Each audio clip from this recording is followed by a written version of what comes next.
Hello दोस्तों, मैं आपका host Naveen Jauhar and welcome to Gopali community of economics. दोस्तों, आज के इस डिस्कशन में मैं आपको एक वीडियो दिखाने जा रहा हूं जो किसी मुल्क की प्रॉस्पेरिटी और उसका कोलैप्स होना किस बात पे डिपेंड करता है उसके बारे में पूरा डिस्कस करता है। तो आप वो वीडियो पूरा डिटेल में देखेंगे और आपको क्या समझ आया उसके बारे में आप इस वीडियो के नीचे कमेंट करेंगे। और मैं आई होप कि आपको डेफिनेटली आप इंजॉय करेंगे उस वीडियो को और देख पाएंगे कि कैसे कोई मुल्क तरक्की की रास्ते पे चल पड़ता है, क्या उस मुल्क के अंदर करना पड़ता है, क्या चीज़ें अडॉप्ट करनी पड़ती है, क्या फ्रेमवर्क अडॉप्ट करना पड़ता है, क्या पॉलिसी अडॉप्ट करनी पड़ती है, जिसकी वजह से वो कंट्री और उस सोसाइटी की प्रॉस्पेरिटी डिसाइड होती है। तो I hope you will enjoy. Okay, तो देखिएगा ये भी। पाकिस्तान की करेंसी और कितनी नीचे जा सकती है? अगर आपको ये लगता है कि हालात इस वक्त बुरे हैं तो शायद आपने बुरे हालात की कहानियां नहीं सुनी। जब भी पाकिस्तान की गिरती हुई करेंसी या बिगड़ती हुई इकोनॉमिक सूरत हाल देखता हूं तो मुझे एक मुल्क की कहानी अक्सर याद आती है। किसी जमाने में इस मुल्क की करेंसी बिल्कुल जीरो पर पहुंच चुकी थी और आज वो मुल्क दुनिया की बड़ी बड़ी इकोनॉमी में से एक जाना जाता है। मैं बात कर रहा हूँ जर्मनी की। और इससे पहले मैं आपको ये बताऊं कि ऐसा क्या हुआ जिससे जर्मनी की इकोनॉमी रिकवर हुई, पहले कितनी बुरी उनकी इकोनॉमी हो चुकी थी, वो मैं आपको पहले बताता हूँ। मैं बात कर रहा हूँ 1948 की, जब दूसरी जंग अजीम में जर्मनी को बुरी तौर पर शिकस्त हुई थी। और आने वाले महीनों और सालों में जर्मनी की इकोनॉमी कितनी बुरी थी पहले मैं आपको वो बताता हूँ आपको। वॉर खत्म होने के बाद जर्मनी की जो हाउसिंग इंडस्ट्री है, जर्मनी में जितने घर थे वो तकरीबन 20% उसमें से घर जो है वो वॉर की वजह से तबाह हो चुके थे। इंडस्ट्रियल आउटपुट, जंग शुरू होने से पहले उस मुल्क का जितनी फैक्ट्रीज या इंडस्ट्री मौजूद थी, पूरे साल में जितना भी आउटपुट, जितनी चीजें वो बनाती थी, जंग की वजह से वो आउटपुट ऑलमोस्ट 30% से भी ज़्यादा यानी 1/3 जो है वो थर्ड कम हो चुका था। एग्रीकल्चर आउटपुट उस मुल्क का, जितनी भी ज़रूरी उनकी जो इकोनॉमी थी, जितनी चीज़ें वो उगाते थे, फल सब्जियां वगैरह, वो ऑलमोस्ट हाफ पे पहुंच चुका था। यानी जंग से पहले जितना वो प्रोड्यूस करते थे उससे भी आधे पे पहुंच चुका था। और फूड की किल्लत, खाने की उस मुल्क में इतनी किल्लत थी कि हुकूमत की तरफ से खाना राशन किया जाता था। मीनिंग ये कि लोगों को एक हद से ज़्यादा खाना भी खाने की इजाज़त नहीं थी। जो ऑफिशियल फिगर्स हैं उसके मुताबिक पर पर्सन जो है 1000 कैलोरी तक का खाना उनको राशनिंग जो थी वो अलाउड थी। कीमतें आसमान पे थी, लोग अफोर्ड नहीं कर सकते थे। उस मुल्क की करेंसी लिटरली जीरो पर पहुंच चुकी थी, रद्दी बन गई थी। लोग बक्से भर भर के चीज़ें खरीदने जाते थे और एक पॉइंट पर तो वो बार्टर सिस्टम पर आ गए थे। मीनिंग ये कि अपनी करेंसी भी यूज़ नहीं करते थे, यानी घर में जो कीमती चीज़ें पड़ी हुई थी उनको एक्सचेंज करके चीज़ें खरीदते थे। उस मुल्क की करेंसी जो है वो नॉर्मली अक्सर लोग सिगरेट्स के पैकेट यूज़ करते थे, यानी एक दूसरे के साथ सिगरेट्स एक्सचेंज करते थे चीज़ों को खरीदने के लिए या खाने पीने की चीज़ें खरीदने के लिए। और क्योंकि हुकूमत की तरफ से प्राइस कंट्रोल पर सख्त किस्म का कंट्रोल था, मीनिंग ये कि बढ़ती हुई कीमतों को रोकने के लिए हुकूमत ने हर हरबा इस्तेमाल कर लिया था कि प्राइसें बढ़ने ना पाएं, जो कि कोई भी हुकूमत करती है। और उस प्राइस कंट्रोल की वजह से चीज़ों की मार्केट में प्राइसें तो कम नहीं हुई, लेकिन चीज़ें शॉर्टेज मार्केट में शॉर्ट होने लगी, क्योंकि दुकानदार या बिजनेसेस जो थे वो चीज़ों को बेचना नहीं चाहते थे क्योंकि उनका प्रॉफिट नहीं था। और जो प्रोड्यूसर्स थे, बड़ी बड़ी फैक्ट्रियां थी या एग्रीकल्चर प्रोड्यूसर्स थे, वो चीज़ों को प्रोड्यूस नहीं करते थे, अगेन बिकॉज करेंसी की वैल्यू गिर रही थी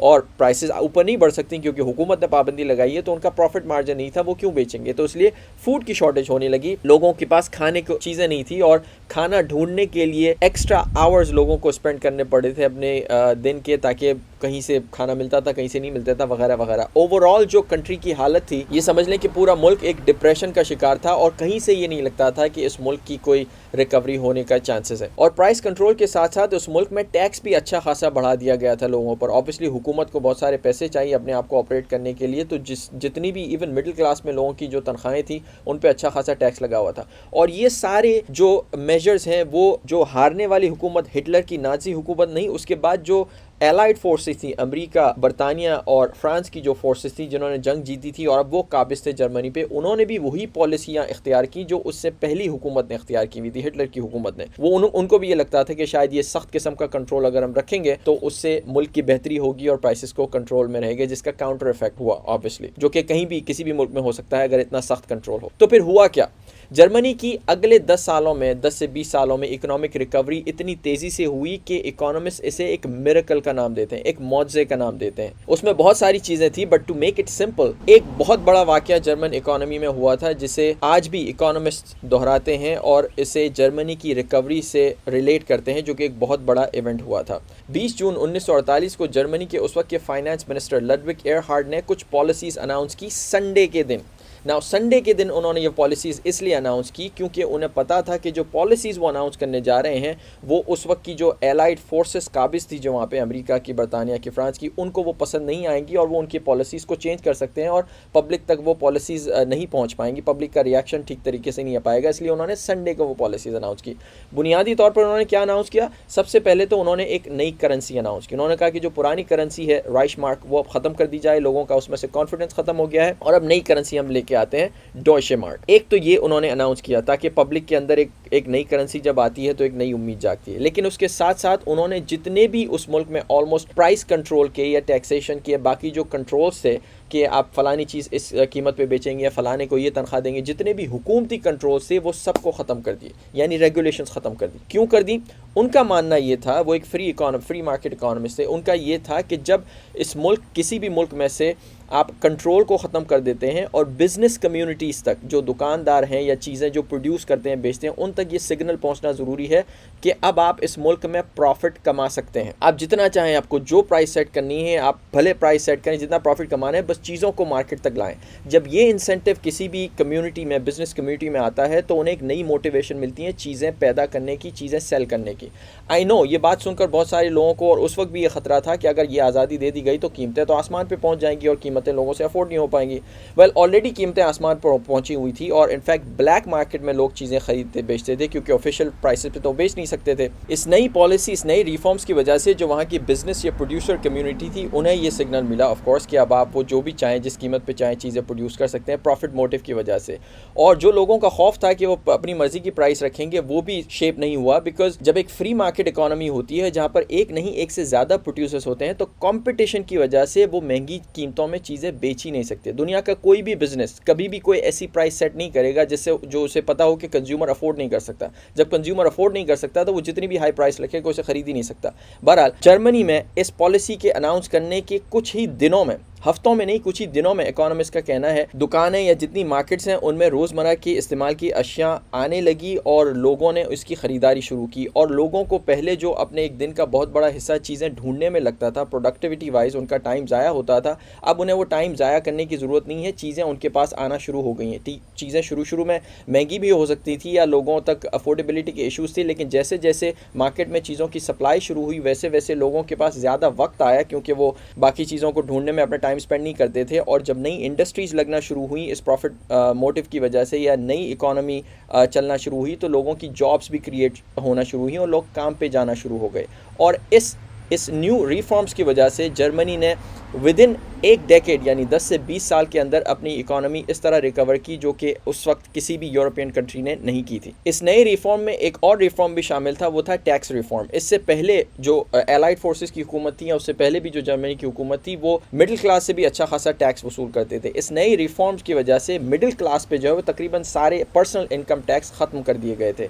यानी जो टैक्स का रेट था, जो हायर टैक्स रेट था, वो सिर्फ अपर क्लास के लिए, जो बहुत ज़्यादा पैसे अमीर लोग हैं उनके लिए रखा था। आइडिया ये था कि जब मिडिल क्लास पे से आप टैक्स ख़त्म कर देंगे तो उनके पास ऑब्वियसली एक्स्ट्रा पैसे जमा होंगे। जब एक्स्ट्रा पैसे जमा होते हैं उनके पास तो उन्हें फिर वो खर्च भी करने होते हैं। वो अपने ही मुल्क में खर्च करते हैं, नई चीज़ें ख़रीदते हैं या अपने घर बनाते हैं या स्कूल में या वगैरह वगैरह, जहाँ पे भी वो पैसे इकॉनमी में री इन्वेस्ट करते हैं। और जब इकॉनमी में वो पैसा जाता है तो उस इकॉनमी से लोगों को, जो प्राइवेट सेक्टर में या बाकी लोग हैं, उनको तनख्वाहें मिलती हैं वगैरह वगैरह। ये पैसा री इन्वेस्ट हुआ और क्योंकि किसी भी मुल्क की तरह जर्मनी में भी मिडिल क्लास की एक बहुत बड़ी तादाद थी तो ये एक नया जज्बा लोगों में आया इस पैसा इन्वेस्ट करने से, एक नई इकॉनमी से, और फिर इस तरह उसकी इकॉनमी इन मेजर जो कुछ चेंजेस हैं उसकी वजह से रिकवर होना शुरू हुई।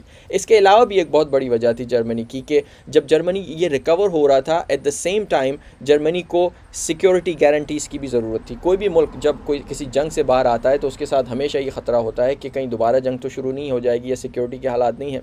तो इन नए रिफॉर्म्स को चलाने के लिए और ठीक तरीके से चलाने के लिए उस मुल्क में इंटरनल और एक्सटर्नल सिक्योरिटी बहुत ज़रूरी थी किसी भी मुल्क के लिए। एक्सटर्नल सिक्योरिटी ऑफ कोर्स जो कि एलाइड फोर्सेस थी उनकी तरफ से गारंटी थी कि आपको हम सिक्योरिटी प्रोवाइड करेंगे, आप पर कोई और अटैक नहीं करेगा, या आप किसी मुल्क से आपकी जंग होगी तो हम आपको सपोर्ट करेंगे। एक बहुत बड़ा फैक्टर था। और इंटरनल सिक्योरिटी के लिए जो इंटरनल वहाँ का पुलिस सिस्टम है या शहरियों को ये बावर कराने की ज़रूरत थी कि इस नए मुल्क में, इस रिफॉर्म में आप जहाँ भी जाएंगे आपको ये गारंटी हम देंगे कि आपके साथ कोई क्राइम नहीं करेगा, या जो एक गैंग वायलेंस टाइप की या कोई भी एक ऑर्गेनाइज किस्म का क्राइम होता है उस पर अच्छा खासा कंट्रोल होता है, ताकि शहरियों को ये उम्मीद जागती है कि नहीं, उनका पैसा जहाँ पे भी वो लेके जाएंगे इस मुल्क के किसी भी शहर में इन्वेस्ट करेंगे या कहीं तनख्वाह करेंगे तो वो पैसा उनका सेफ़ रहेगा और उन्हें एक जहनी सुकून रहेगा कि वो पैसा कहीं पे भी चाहें तो इन्वेस्ट कर सकते हैं। इन इंटरनल रिफॉर्म्स के अलावा कुछ लोग ये भी कहते हैं कि जर्मनी की रिकवरी का एक बहुत बड़ा एलिमेंट अमेरिका का एक मार्शल प्लान भी था। अगर आप